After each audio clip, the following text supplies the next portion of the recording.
Hello guys, welcome back to my channel ప్రచు sports. ఏం match అయ్యా ఇది! ఉత్కంఠంగా పోర్లో అగైన్స్ యూపీఓ దాస్ తెలుగు టైటన్స్ మళ్ళీ ఓడింది. Match number 91 Telugu Titans versus యూపీఓ దాస్ మ్యాచ్ అయితే చాలా ఉత్కంఠంగా సాగింది. నువ్వా నేను అన్నట్టుగా లాస్ట్ వరకు ఆడి 3 పాయింట్స్ తేడాతో యూపీఓ దాస్ మ్యాచ్ విన్ అయ్యారు.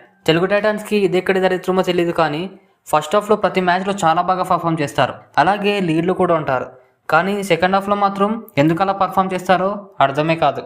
ఫస్ట్ హాఫ్లో అంత మంచి పర్ఫామ్ చేసిన ప్లేయర్స్ సెకండ్ హాఫ్లో సిల్లీ మిస్టేక్స్ చేస్తూ ఎదురు టీమ్స్కి సింపుల్గా పాయింట్స్ ఇస్తారు. ఈ మ్యాచ్లో కూడా సేమ్ అదే జరిగింది. ఫస్ట్ హాఫ్లో తెలుగు టైటన్స్ అయితే రీడింగ్ నుంచి డిఫెండింగ్ నుంచి ఎక్కడ బ్యాక్ స్టెప్ వేయకుండా యూపీ దాస్ పై విరుచుకుపడి పాయింట్స్ అయితే సింపుల్గా రాబట్టారు.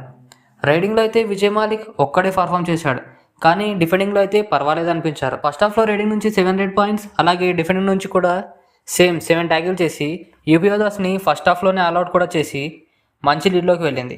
ఈ మ్యాచ్లో ఫస్ట్ హాఫ్ స్కోర్స్ వచ్చేసి UP Das 10 and Telugu Titans 17 points.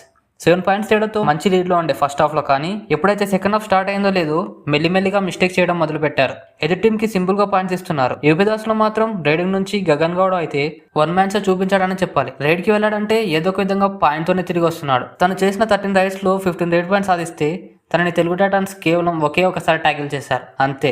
మిగతా 12 రైడ్స్లో తెలుగు టైటన్స్ పై విరుచుకుపడి చాలా సింపుల్గా పాయింట్స్ తీసుకెళ్లాడు. ఈ మ్యాచ్లో యూపీ దాస్ విన్ కావడానికి మెయిన్ రీజన్ వచ్చేసి గగన్ గౌడ్ అనే. అలాగే భవానీ రాజ్పుత్ కూడా 5 రైడ్ పాయింట్స్ చేసి రైడింగ్ నుంచి తనకు సపోర్ట్గా ఉండే. అలాగే డిఫెండింగ్ నుంచి కూడా టోటల్ మ్యాచ్లో 9 ట్యాకిల్ చేసి టీంకి కొంచెం సపోర్ట్గా ఉండే. లాస్ట్ వీడియోలో మనం డిస్కస్ చేసినట్టే పవన్ మ్యాట్ మీదకి రాలేదు.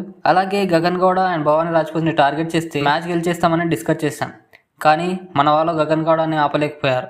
అలాగే తనకు చాలా సింపుల్గా పాయింట్స్ ఇచ్చేసారు. అలాగే మన వాళ్ళు సెకండ్ హాఫ్ డిఫెండింగ్ నుంచి అయితే కేవలం 2 ట్యాకిల్స్ మాత్రమే చేశారు. సెకండ్ హాఫ్లో డిఫెండింగ్ నుంచి అయితే చాలా వెనుకబడ్డారు. రైడింగ్ నుంచి సపోర్ట్ రావట్లే అనుకున్నాం, కానీ మంజిత్ లాస్ట్ మినిట్స్లో 6 పాయింట్స్ సూపర్ రేట్ చేసి టీంని ఆల్అౌట్ నుంచి సేవ్ చేయడమే కాదు, లీడ్ని ఒక్కసారిగా తగ్గించి యూపీ దాస్ని ఆల్అౌట్ కూడా చేశారు. కానీ లాస్ట్ రైట్స్లో మ్యాచ్ టై అయ్యే మూమెంట్లో విజయ్ అవుట్ కావడం, అలాగే భవన్ రాజ్పుత్ 2 పాయింట్స్ తీసుకెళ్లి మొత్తానికి పోటాపోటీ మ్యాచ్లో 3 పాయింట్స్ తేడాతో మరో మ్యాచ్లో ఘనంగా విజయం సాధించారు యూపీ దాస్. ఈ మ్యాచ్లో ఫైనల్ స్కోర్ వచ్చేసి Telugu Titans 33 and UP Das 36. Guys, ఏం పర్లేదు, ఓడిపోతుంది అనుకున్న మ్యాచ్ ఒక్క రైడ్తో టై వరకు వచ్చి 3 పాయింట్స్తో లాస్ అయ్యాం. ఓకే, నెక్స్ట్ మ్యాచెస్లో ఇంకా పుంజుకొని గట్టిగా ఆడి మ్యాచెస్ గెలుద్దాం. ఇది గాయస్, వీడియో అయితే ఇంతే. వీడియో నచ్చితే లైక్ చేసి ఛానల్ని అయితే మర్చిపోకుండా సబ్స్క్రైబ్ చేసుకోండి. నెక్స్ట్ వీడియోలో మళ్ళీ కలుద్దాం.